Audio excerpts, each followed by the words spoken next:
Admission of guilt, if not remorse, is an absolute must if a prisoner hopes to be released. Denying it while serving a life sentence might mean dying in jail. As we learned on Conviction, BBC Two, last night, the numbers have a strange legal logic of their own.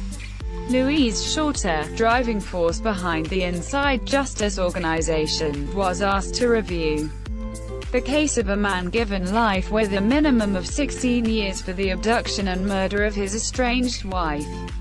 Glenn Razzell had been protesting his innocence since his conviction in 2003.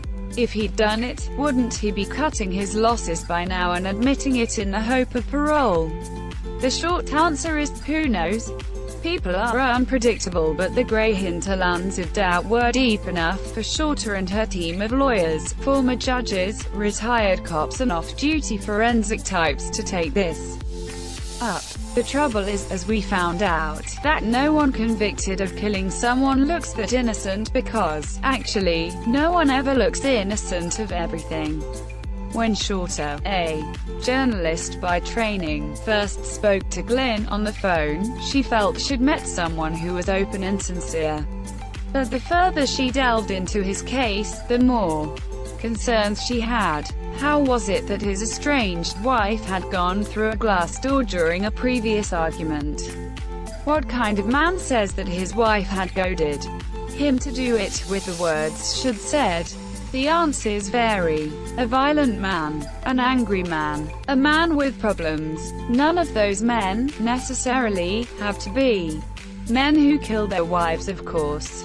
Programs like these are as fascinating as they are uncomfortable, in the way they turn people's fortunes into storylines, make us view justice in a different way. It's not for nothing that it's depicted as a set of scales, one sliver of evidence tipping it this way, a matchstick of doubt the other. Not reassuring, either, especially if you end up in the dock. A poignant one of Trevor McDonald, returned to South Africa. ITV saw the veteran newsman reviewing the nation he'd last glimpsed in a moment of triumph, as Nelson Mandela was released. MacDonald had been the first person to interview the freed Mandela, and one of his first ports of call was the late leader's township home in Vilakazi Street. A lesser kind of commentator might have wasted much hot air on this, with its coach-sized Mandela family restaurant and stalls selling struggle-themed tat for tourists.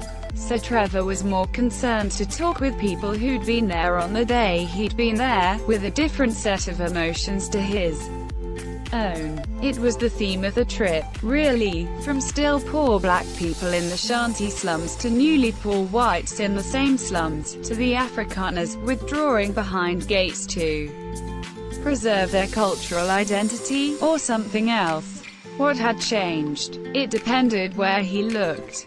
Somewhere on his long journey through the justice system, Mandela said that a nation should be judged by its prisons.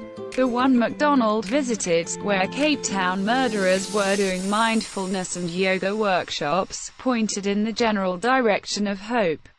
24 years after the end of apartheid, who could hope for more?